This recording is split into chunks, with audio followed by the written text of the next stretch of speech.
এবার অনুদানের অর্থ ফেরত নিয়ে নতুন সিদ্ধান্ত নিয়েছে ডাক্তার তাসনিম জারা। নির্বাচনী তহবিলে অনুদানের অর্থ ফেরত দেওয়ার ঘোষণা দিয়েছেন ত্রয়োদশ জাতীয় সংসদ নির্বাচনে অংশ নেওয়া ঢাকা ৯ আসনের এই স্বতন্ত্র প্রার্থী। গত মঙ্গলবার রাতে তাসনিম জারা তার নিজের ভেরিফাইড ফেসবুক পেজে এক পোস্টে জানিয়েছেন, আমাদের নির্বাচনী তহবিলে আপনারা যে অনুদান দিয়েছিলেন তার জন্য আন্তরিকভাবে কৃতজ্ঞ।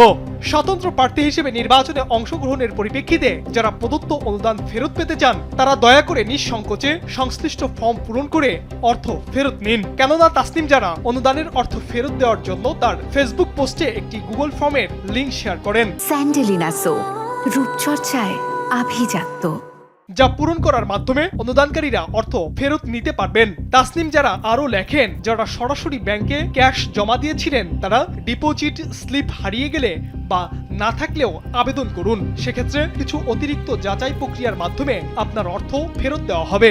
অন্যদিকে অনুদানের অর্থ ফেরত নেওয়ার জন্য আবেদন ফর্ম জমা দেওয়ার শেষ তারিখ 10 মার্চ 2026। এদিকে তাসনিম জারা পোস্টে লেখেন, আপনাদের আস্থা ও ভালোবাসার জন্য কৃতজ্ঞতা প্রকাশ করছি।